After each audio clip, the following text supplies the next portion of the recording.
They say family is forever. But forever can feel awfully long when you're constantly reminded that you're not the one they're proud of. My name is Vanessa Powell. I'm 38 years old, founder and CEO of Nexus Technologies, a company I built from the ground up, without a cent of family money, without even their belief in me. Today, we're closing in on a $250 million valuation, but to my family, I'm still just Scott's little sister. The way I was treated at my brother's wedding made it all crystal clear. But that moment, the one where I was led through a maze of orchids and chandeliers only to be seated in the kitchen, wasn't the beginning. It was the final thread snapping. If you've ever felt like the invisible one in your own family, the overlooked, underestimated, politely ignored, I want you to hear this story. Because sometimes it takes being hidden to realize just how much space you're allowed to take. Let me take you back to where it all began. Scott and I grew up in Westfield, Connecticut, a charming little town with maple trees, white picket fences, and neighbors who all seemed to know how many touchdowns he scored that season. He's 2 years older than me, and when we were kids, we were close. The kind of close where you build forts in the backyard and sled down the same hill until your cheeks sting. Our mother, Judith, packed us identical lunches turkey sandwiches with the crusts cut off and a cookie tucked inside. Our father, Robert, took us fishing every summer at Lake Champlain. He showed us how to bait the hook, how to cast without tangling the line. Those memories are warm and clean, like pressed linens moments you fold up neatly and tuck away.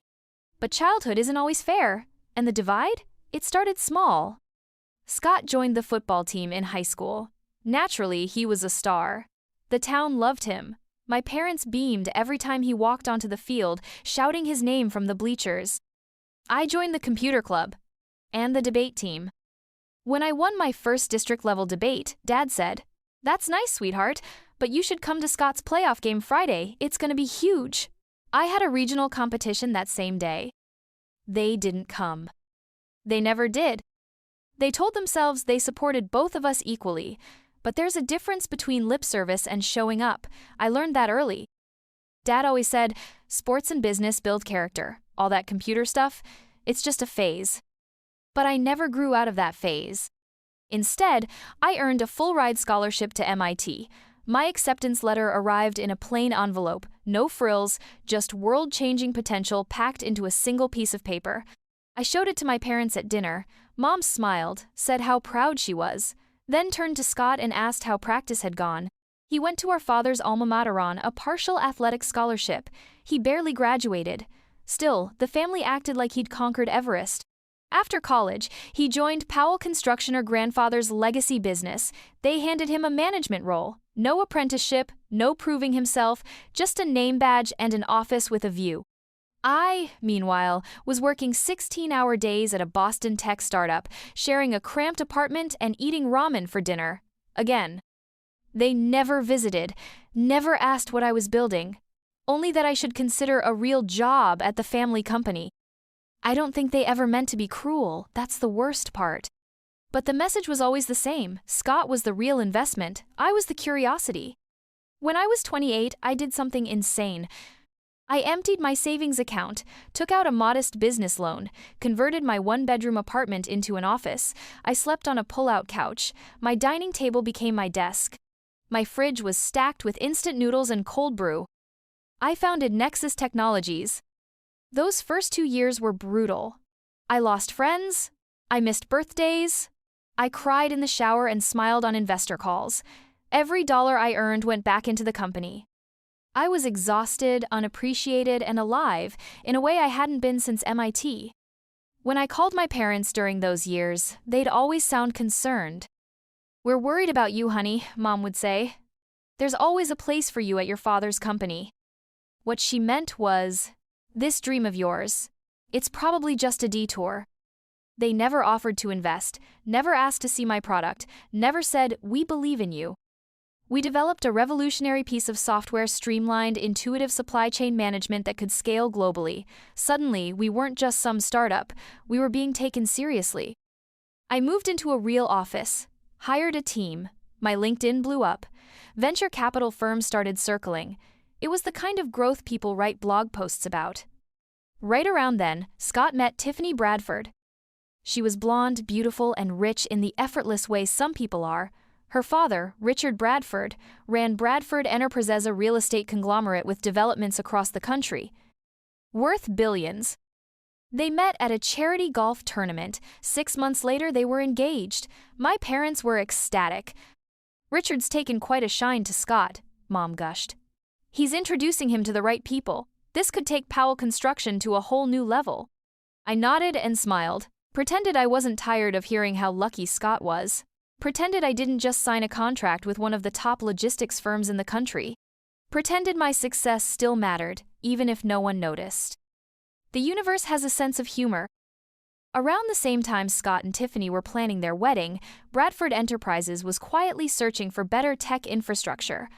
Their operations director, Eleanor Wright, happened to see me speak at a tech conference. She liked what she heard, reached out, had no idea who I was connected to. To her, I was just Vanessa Powell, CEO of a fast-rising software company with a damn impressive pitch deck. Over the next 3 months, we ran trials, tests, and security audits. I led the demos myself. And we closed the biggest deal in my company's history, a $30 million contract with Bradford Enterprises. I thought that, maybe, this was it. Maybe now they'd see me. I told my parents during a Sunday call. "That's amazing, sweetheart," Mom said. "Did you get the invitation to the engagement party? It's at the Bradford estate. You'll love it. Richard has his own golf course." I hung up that night and sat on my couch, staring at the wall, wondering what it would take. A headline? A magazine cover? A Nobel Prize? And yet, I still RSVP'd yes. I picked out a navy blue dress that said elegance, not desperation. I invited Marcus Chen, a venture capitalist I'd been quietly seeing. He knew about Nexus, knew what it took to build something from nothing. More importantly, he knew me. "You really want me there?" he asked over sushi that week. "Yes," I said without hesitation, because I'm tired of walking into these rooms alone. They say weddings bring people together. I've come to believe they also reveal exactly who you were never truly included with in the first place. I'd spent weeks preparing for Scott and Tiffany's engagement party, not because I wanted to impress anyone. I gave up on that a long time ago, but because I wanted to show up as I am. Not the girl who gets left off the family Christmas card, but the CEO of a company their future in-laws had just signed a $30 million deal with. I told myself this was a turning point. I told myself wrong. Marcus and I arrived in my midnight blue Tesla just as the sun began casting a golden glow across the 30-acre Bradford estate. It was exactly what I'd imagined, and somehow more. Stone fountains, manicured hedges, and a valet team in matching blazers. A Georgian-style mansion rose behind an elaborate archway of white roses. It looked like the kind of place where stories don't just happen, they're curated. "Wow," Marcus said, adjusting his tie. "You didn't tell me this was Versailles." "I didn't know either," I admitted, stepping out. "This is my first time here, too." The valet opened my door with a smooth, almost theatrical gesture. "Welcome to the Bradford Powell engagement celebration, ma'am." I forced a smile. The irony wasn't lost on me. Bradford Powell. My name, still there, just barely tacked onto the end like an afterthought. My mother spotted us almost instantly. She was wearing blush pink chiffon, the kind of dress that whispers tasteful wealth with every movement. Her eyes scanned Marcus, quickly assessing shoes, watch, posture before curving into a practiced smile. "Vanessa! And you must be Marcus!" "Judith Powell," she said, extending her hand. "Pleasure to meet you, Mrs. Powell," Marcus said warmly. "You have a beautiful family." "Thank you," she said, already pivoting. "Vanessa, your father's by the bar with Richard. Come say hello?" She didn't wait for a yes. Marcus leaned toward me as we followed her. "She seems efficient." "That's one word," I murmured. Dad was in his usual navy blazer, glass in hand, talking animatedly with a group of men in tailored suits. When he saw me, his smile faltered for a half second, just long enough to feel it, then recovered. "There's my girl," he said, wrapping me in a brief armed hug. "And who's this young man?" After introductions, I turned to Richard Bradford. His handshake was firm, his gaze sharper than I'd expected. "Vanessa Powell," he said, smiling. "So you're the genius behind Nexus." I blinked. "You've heard? Eleanor's been singing your praises. Apparently your software will save us millions." "Thank you, Mr. Bradford." "Please call me Richard. We should set up dinner. I'd love to hear your long-term vision." Before I could answer, my mother materialized again, eyes wide with surprise. "You two have met?" she asked, glancing between us. "Just now," I replied. "Richard was kind enough to compliment our software." "Your software?" he asked, eyebrows rising. "Wait, Powell, you're Scott's sister?" He turned to my mother. He never mentioned that his sister ran Nexus Technologies. There it was, the crack in the narrative. "Oh, Vanessa has always been our little computer genius," my mother said, laughing a little too hard. "But Scott's more into the construction side of things like his father." Richard looked confused, then recovered. "Well, apparently genius runs in the family, just in different directions." It wasn't a coincidence that Scott had never mentioned me. It was a choice. The party moved into high gear. Champagne flowed. Laughter swelled. Tiffany finally made her grand entrance, gliding across the lawn like a bride on a perfume commercial. Her white dress shimmered in the sun, her blonde hair arranged in an impossibly intricate updo. She greeted me with a double-cheek air kiss. "Vanessa, so glad you could make it," she said. "And in Navy, how practical." "I thought classic never went out of style," I said evenly. She laughed, thin and metallic. "Maybe the pastels for the family photos, but no worries." "Pastels?" Of course, she hadn't told me. After Tiffany left us, Marcus came in. "Did it just get 10 degrees colder, or is that me?" I forced a smile. "You're not imagining things." Still, I told myself to hold on. I'd come here hoping things would change. Maybe this was just a misstep. Maybe I was being sensitive. I should have trusted my instincts. The engagement ceremony itself was as extravagant as you'd expect from a family with a private golf course. A celebrity officiant, a quartet imported from Italy. The chairs wrapped in silk and placed in perfect rows under an ivy-wrapped canopy. Scott stood at the front in accustomed tux, his posture stiff, his smile rehearsed. Tiffany sparkled beside him. They exchanged carefully written vows, the kind that sound like ad copy or a luxury lifestyle brand. Marcus reached for my hand during the ceremony. I let him. It was the only warmth I felt all afternoon. Afterward, the crowd migrated toward a reception tent large enough to house a small cathedral. Crystal chandeliers sparkled overhead. Waitstaff moved like clockwork with flutes of champagne and trays of tiny masterpieces too delicate to call food. "Let's find our seats," I said. We approached the welcome stand where a wedding planner in a headset was directing guests. When I gave her my name, she blinked and looked down at her tablet. Powell, let me check another list. Something cold began crawling up my spine. She scrolled for a while longer, then looked up with a smile that didn't reach her eyes. Here it is. Vanessa Powell +1. You're at Table O. "Is there a problem?" Marcus asked. "No," she said quickly, "not at all. Just tone moment, please." She disappeared. 5 minutes later, a catering manager appeared. "Miss Powell," she said softly. There was a small oversight with the seating. The main reception tables are currently at capacity. "I RSVP'd 2 months ago," I said. "I'm the groom's sister." "Yes, we understand. If you'll follow me." She led us through a side entrance, past the service hallway and into the kitchen. There, in the corner, was a small round table hastily draped in linen, 2 chairs, a flickering votive candle, the scent of garlic and cleaning solution in the air. "You can't be serious," I said. "I do apologize," she murmured. Then Tiffany appeared. She didn't come to apologize. She came to gloat. "Is there a problem?" she asked sweetly, her voice sugar-dipped venom. "You seated me in the kitchen," I said. "I'm your fiancé's sister." "We had to prioritize," she replied, sipping her champagne. "Richard's business associates needed prime placement, I'm sure you understand." "Actually," I said, my voice steelier than I felt, "I don't. Scott approved the seating chart this morning." And there it was. Scott knew. My own brother. And he was fine with it. My throat went dry. Marcus moved to speak, but I stopped him with a glance. "Marcus," I said quietly, "would you mind giving me a moment?" He nodded and stepped outside.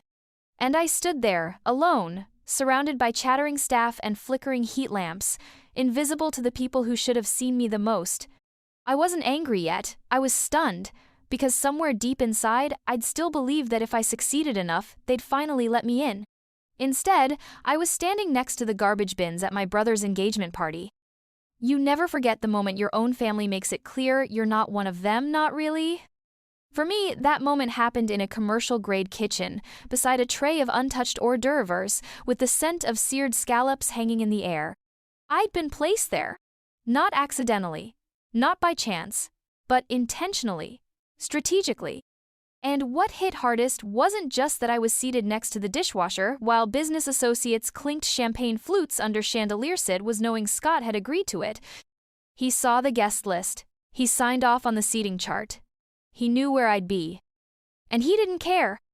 After Marcus stepped outside to give me space, I just stood there, frozen. Somewhere in the main tent, a jazz band was playing something bright and polished. Someone laughed loud, full of champagne and obliviousness. Here in the kitchen, the air was warm and chaotic. Plates clattered. Staff bustled past me, avoiding eye contact. No one asked me if I was okay. I sat down at the small table. The linen was crooked. One of the candles had gone out. My name card had been scribbled in with pain and afterthought. I stared at the place setting like it might morph into something dignified if I looked long enough. But it didn't. I don't know how long I sat there. Long enough to remember things I'd buried. My 16th birthday, when Mom and Dad forgot because Scott had a regional playoff game that weekend. They bought me a supermarket cake 3 days later. It was half melted by the time we lit the candles. My college graduation summa cum laude from MIT. My parents arrived an hour late and missed my speech as valedictorian because Scott's fraternity had some brunch they couldn't miss. The day I signed the lease for my first real office space for Nexus, I called home beaming. Mom said she'd call me back. They were grilling steaks to celebrate Scott's promotiona role Dad had created just for him. I had spent years collecting these moments like bruises I never acknowledged. But this one? This kitchen table? This was a fracture. And something inside me cracked wide open.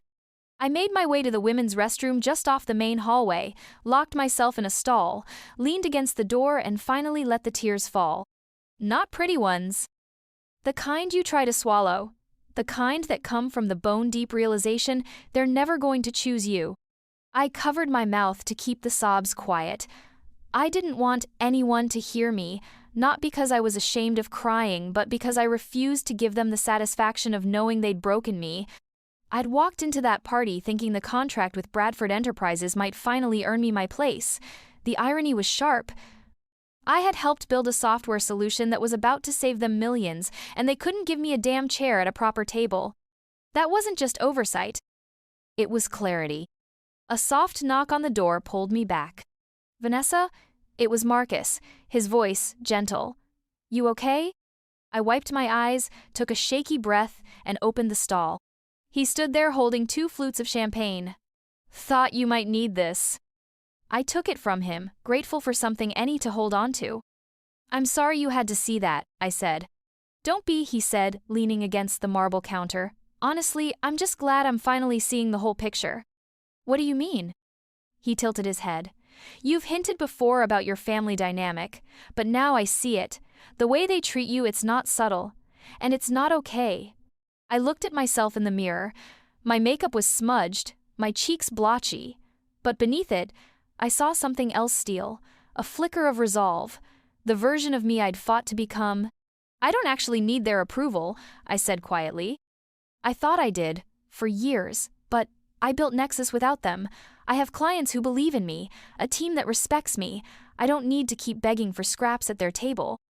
You've got your own table now, Marcus said. Exactly. My clutch buzzed. I glanced at it, Eleanor Wright. I stepped aside to answer. Vanessa Powell. Hi Vanessa, sorry to interrupt your evening. Just wanted to confirm our meeting next week about Phase 2 implementation. I also wanted to let you know the first payment processed this morning, $30 million, right on schedule. Thank you, Eleanor, that's good to hear. As she continued updating me on system rollout logistics, something clicked in my brain. I wasn't powerless. I was holding the contract that had made this wedding sparkle. That tent, that champagne, that orchestra playing jazz in the background. Part of that was my money, my product, my name on that dotted line. They just didn't know it. Yet. After I hung up, Marcus was watching me carefully. What are you thinking? He asked. I looked him dead in the eye. I'm done pretending. I smoothed my dress, blotted my lipstick, wiped away the last traces of tears. I'm going back in there, not as Scott's sister, not as Judith and Robert's daughter, but as Vanessa Powell, CEO of Nexus Technologies. And I'm about to remind them who they seated in the kitchen. His eyes widened. You're going to cancel the contract. Not yet, I said, but I'm going to make a business decision, and it's going to be based on how I was treated today, not on bloodlines or family favors. Marcus extended his arm. Then let's go remind them who's in the room. We walked back toward the reception tent. I moved slowly, my steps deliberate. I didn't feel angry anymore. I felt clear. Just outside the tent, I paused. Through the opening, I could see them, Scott and Tiffany, flitting from table to table, laughing, toasting, performing. They hadn't even noticed my absence. Ready? Marcus asked. I nodded. Let's go. We stepped inside. Marcus and I stepped back into the tent, and it was like nothing had changed. The chandeliers still glowed soft gold, the band played its polished jazz, and guests moved between tables like everything was perfectly curated, and in a way, it was perfect if you were in the right circle. No one noticed our return. Fitting, really. I'd been invisible all night. It wouldn't surprise me if they thought I had quietly slipped away, like a good girl with hurt feelings might do. But I wasn't that girl anymore. My eyes scanned the room until they landed on the head table. Richard Bradford was there, seated in the center like a king. On his left, Tiffany laughed at something said by a man in a slate-gray suit. On his right sat Scott, grinning as if he belonged there. My name might have been tied to the deal, but his seat was with the power. They were deep in conversation business, not family. I could tell from the posture, the hand gestures, the lean in intensity. I recognized Thomas Harrington from Coastal Development and Gerald Winters from Apex Investments. Bradford wasn't just celebrating his daughter's engagement, he was closing deals at my brother's wedding. And the tech they were so confidently planning around? Mine. I reached for Marcus's hand, not for comfort, but for grounding. We crossed the tent slowly. Every step felt like I was peeling back a layer of silence I'd wrapped around myself for years. The stares started as we got closer. People whispered behind champagne flutes. I caught a glimpse of my mother by the dessert table, her smile freezing mid-sentence when she saw me. No one at the head table noticed until I was standing right beside it. Richard saw me first. He straightened slightly, surprise flickering across his face. Vanessa, he said, his voice polite but clearly unsure. We were just talking business, something about software integration you might be interested. I'm sure I would be, I said calmly, since the software you're referring to was developed by my company. The table went quiet. I didn't wait for someone to fill the silence. I turned to Scott. You knew where they were seating me. His face twitched. Van, can we not do this right now? No, I said, because while you're sitting here pretending you had nothing to do with it, I was escorted to the kitchen. The kitchen, Scott, like I was staff. Tiffany leaned forward, eyes flashing. There was a last-minute mix-up. These things happen. Really? I said. Funny how that mix-up didn't affect any of Richard's business associates. Or your college roommates. Just me. Scott cleared his throat. Let's not turn this into a scene. You mean let's not talk about how you intentionally erased your sister from the table while using her company's product to close deals? Vanessa, Richard said, voice lower now, measured. I think we should discuss this in private. No, I said again. There's nothing private about what you did, and now I'm making a professional decision, right here. I pulled out my phone and scrolled to Gregory's number, me COO. I pressed dial. The silence around me stretched like a rubber band. Gregory, it's Vanessa. Effective immediately. I want the Bradford Enterprises contract canceled. Begin termination procedures tonight. Scott's face drained of color. Tiffany dropped her fork. Richard's composure faltered. I didn't raise my voice. I didn't need to. The words did the damage themselves.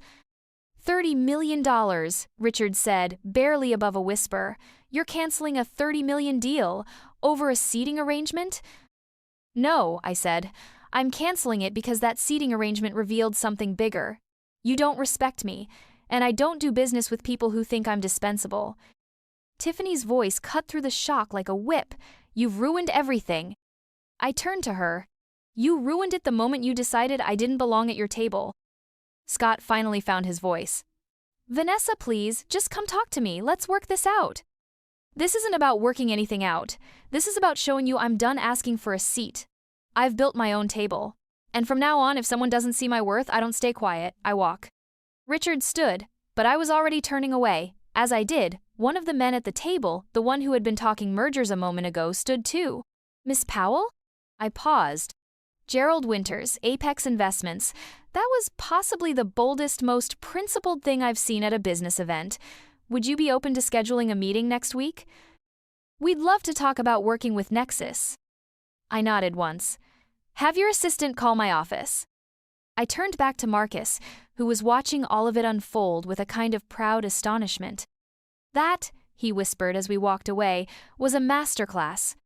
And for the first time that day, I smiled. A real one. We hadn't even reached the valet stand when my phone started buzzing again and again. I didn't have to check. I knew who it was. My parents, Scott, maybe even Richard Bradford himself. But I didn't stop walking. Not yet. The air outside was cool against my skin. The sun had dipped low over Long Island Sound, casting soft lavender shadows across the driveway. Guests inside were still drinking, still laughing, still unaware that the foundation of their party had just been pulled out from beneath them. The valet brought my Tesla around. As I reached for the door, a familiar voice bellowed across the gravel. "Vanessa, stop right there!" I froze, fingers still wrapped around the handle. I turned. My father was storming toward me, red-faced, breath heavy from rushing.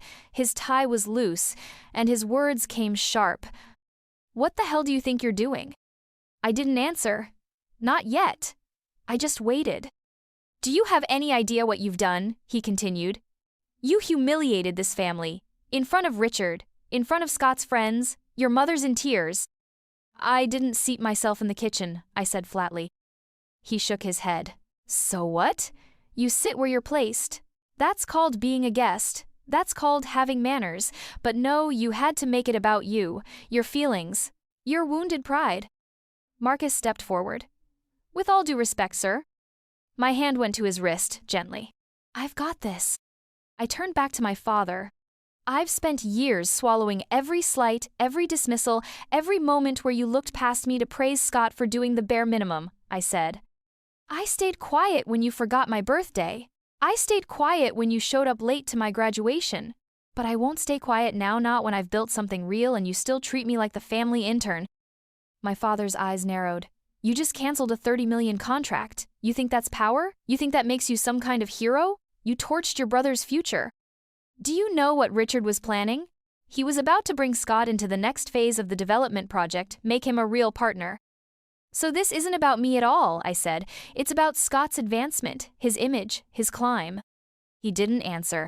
And that silence was everything. "Dad," I said slowly, "they used my company's product. They flaunted it at this wedding to close their deals. Then they stuck me by the dishwasher and expected me to smile. What kind of person accepts that?" "The kind who puts family first." My jaw tightened. "You mean the kind who sacrifices herself for people who don't even see her? I've been that girl. I'm not her anymore." My mother had appeared somewhere behind him. Her makeup was smudged, her expression tight. "Vanessa, please," she said softly. "Scott is devastated. Can't you see what you're doing to this family?" I laughed, not cruelly, just with disbelief. "What I'm doing? You've erased me for years. The only difference tonight is that I refuse to let it happen quietly." "We've always been proud of you," she said, her voice shaking.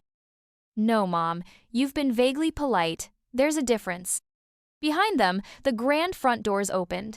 Scott came down the steps, jacket undone, hair mussed. He looked like someone whose world had tilted and he couldn't quite find his footing.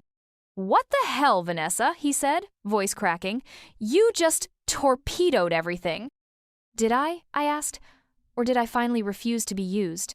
Richard followed behind, slow and composed, as if weighing his words before he spoke. Tiffany was nowhere in sight, probably too busy salvaging the optics.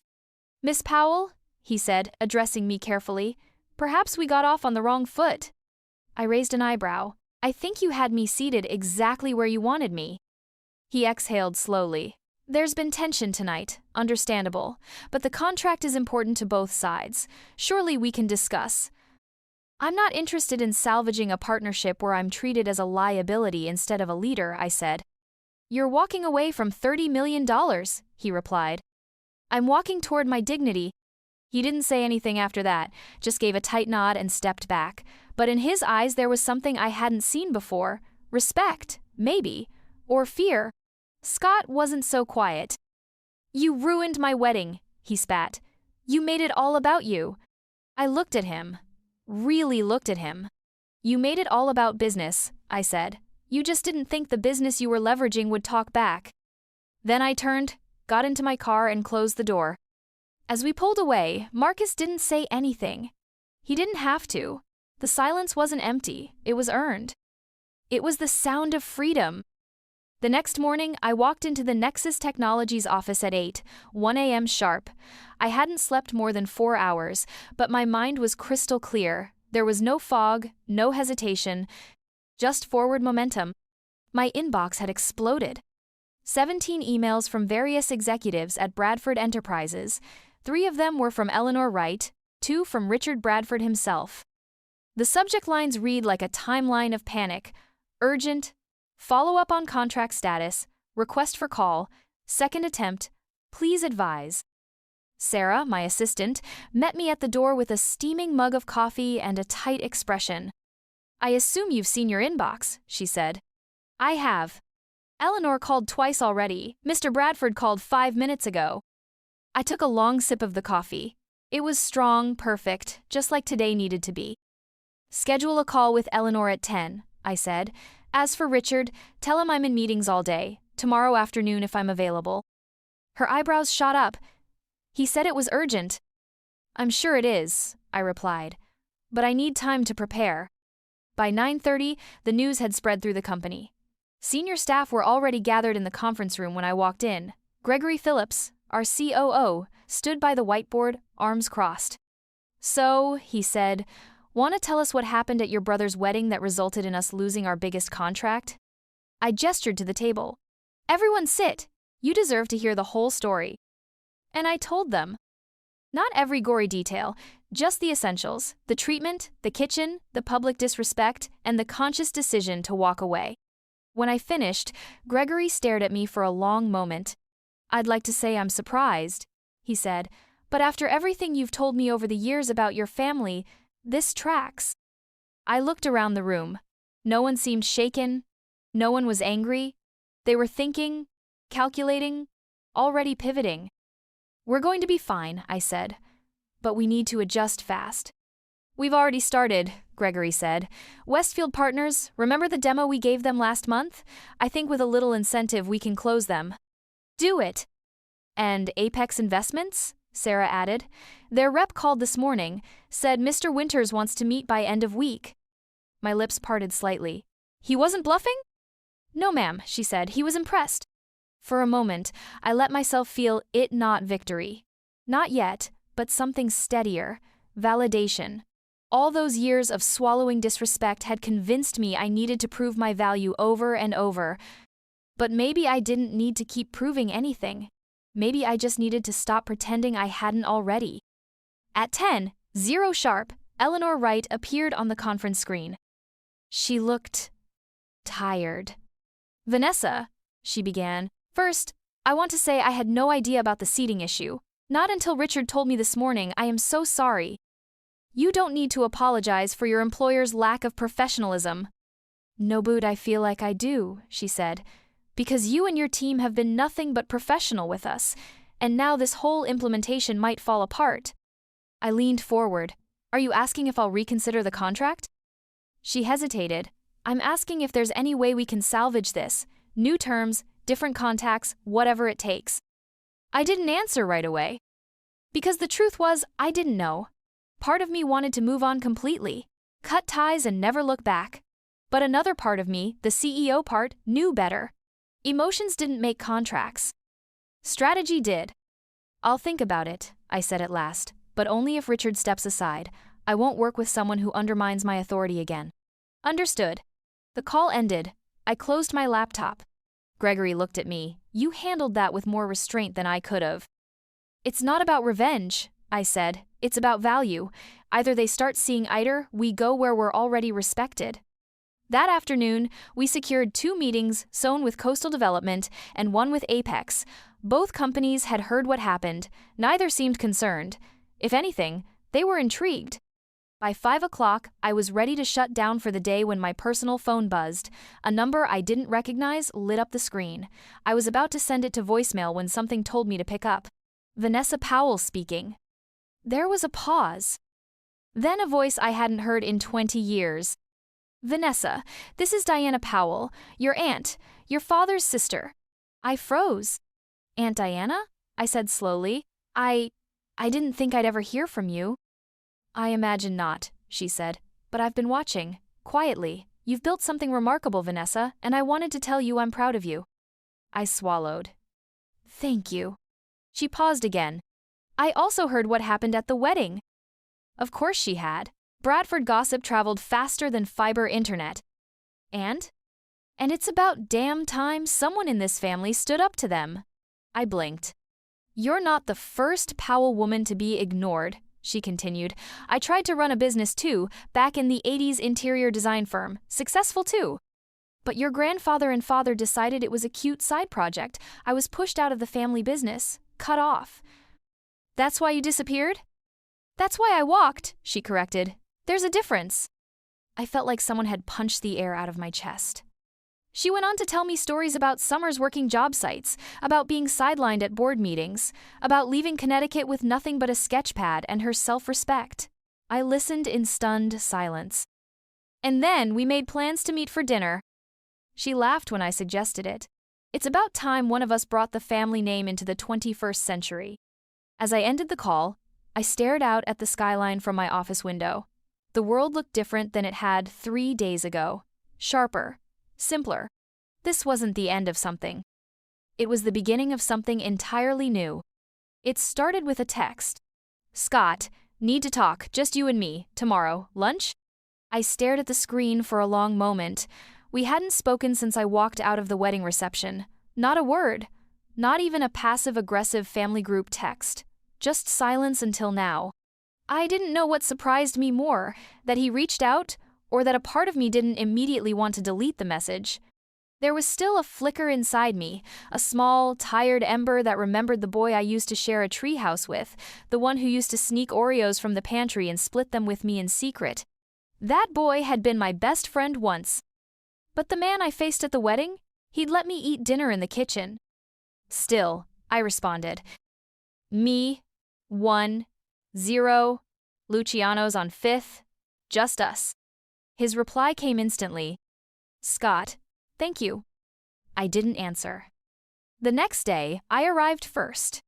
Luciano's was a little Italian place, tucked between a dry cleaner and a florist. It was quiet, unpretentious, the kind of place where nothing dramatic should happen, which was exactly why I picked it. I ordered a sparkling water and tried not to look like I was waiting, tried not to rehearse what I would say, tried not to imagine him walking in and smiling like everything was fine. At 1:04, he arrived. No smile. Just a quiet, tired nod as he slid into the seat across from me. He looked smaller. Not physically, but energetically. His suit was wrinkled. The dark circles under his eyes weren't from lack of sleep, they were from reality catching up. Thanks for coming, he said. I folded my hands. Let's skip the small talk, Scott. He sighed. Okay, I deserve that. A pause. I wanted to say I'm sorry. I didn't move. For which part? The kitchen seating, the lie to Richard, or using my software to impress potential investors while pretending I was irrelevant? His gaze dropped. All of it, I guess. You guess? No, he said quickly. I mean yes, all of it. I knew what Tiffany was doing. I didn't stop her. I let it happen. Why? I asked. My voice was calm even, but underneath I could feel my chest tightening. Why, Scott, you knew how important that deal was. You knew I was coming, and you let your fiancé treat me like the hired help. He looked up. Because she was jealous. I blinked. Jealous? He nodded, slow and heavy. She always compared herself to you, Said you made her feel less than. She didn't like how her dad talked about you after the contract went through. Said it made her feel like you were the power player in the room, not us. She hated it. And you let her act on that. He didn't defend himself. He didn't try to reframe it. He just nodded again. I was trying to protect the image, he said, of the family, of the deal, of me. You mean your illusion? I corrected. That you're the golden son and I'm just the quirky tech sister no one really understands. He flinched. I built Nexus from nothing, Scott. I slept on a couch for 2 years. I went without insurance, without backup, without a safety net. And you used my company's success to get in with your in-laws and then erased me from your wedding like I was a liability. I know, he whispered. There was a beat of silence between us. Then, more quietly, and I hate myself for it. I looked at him long and hard. There were no cameras now, no investors, no Bradford family name looming over us, just me and the boy who used to help me build Lego cities on rainy days. You used to protect me, I said, when we were kids. Remember when Michael Vaughn pushed me down in the snow and you chased him halfway across Maple Hill? He smiled faintly. Dad grounded me for a week. You said no one messes with your sister. He stared at the table. I don't know when that stopped. I do, I said softly. It's when you realized being my brother wouldn't win you any points. He winced, and this time, it wasn't for show. I'm not here for revenge, Scott, I said. I'm not even here for an apology, I just want the truth. You already know the truth, he said. And you were right to do what you did. Richard's furious. He's threatening to pull his money from Powell Construction. Dad's blaming me. Tiffany's. Well, she's not doing so great either. And I think the whole thing needed to happen, he admitted. That I didn't expect. You do? He nodded. Because you were right. About all of it, you earned your seat. You were never asking for a favor. You were demanding the respect you should have always had, and I let them treat you like you didn't matter. He looked up, eyes red-rimmed, but honest. I'm sorry, Vanessa, I really, truly am. I believed him. It didn't fix anything, but I believed him. I leaned back, picked up my water glass, and said quietly, Apology accepted, but the contract stays canceled. He nodded. I figured. And Tiffany, I asked. He exhaled. We're working through some things, but it's not looking great. I think this wedding showed us who we really are, and who we aren't. That was the most self-aware thing I'd ever heard him say. I stood. So what now? He asked. I keep building, I said. My company, my life, my circle. He nodded. I hope I can still be in it someday. Maybe, I said, but only if you show up as my brother, not my competition. He didn't speak again. I left him there, in the quiet corner booth of a little restaurant that held more weight than any ballroom ever could. And for the first time in years, I felt something between us I hadn't felt in a long time. The beginning of something real. 2 weeks after the wedding, I was back in my corner office, sun pouring across the floor-to-ceiling windows, when the email came in. Subject line, Proposal, Strategic Partnership, Series C, Interest Apex Investments. I stared at it for a full minute before opening it. They wanted in, not just as clients but as investors. Apex had followed Nexus Technologies' growth for over a year. They admired our product, but more than that, they admired how I handled walking away from Bradford, with clarity, with control, with something the tech world doesn't always celebrate in women, uncompromising self-respect. That moment, sitting alone with my laptop and a proposal that could catapult Nexus into international markets, I realized something. The deal I walked away from wasn't a loss. It was an invitation for better.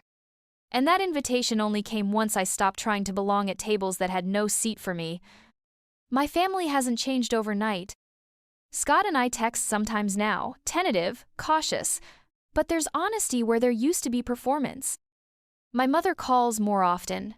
Still talks about Scott, but now she asks about my team too, about the women I mentor, about a world she never fully understood, but is finally trying to see. And my father? He's quiet. I don't need an apology from him anymore. I'm done waiting for one. Because I'm no longer building for their approval. I'm building for me. These days, when I think back to that wedding night, I don't picture the kitchen. I picture the moment I walked back into that reception, head held high, not asking but owning, not hoping but deciding. I used to think success would finally make them see me. Now I know, the only person who ever needed to see me was me.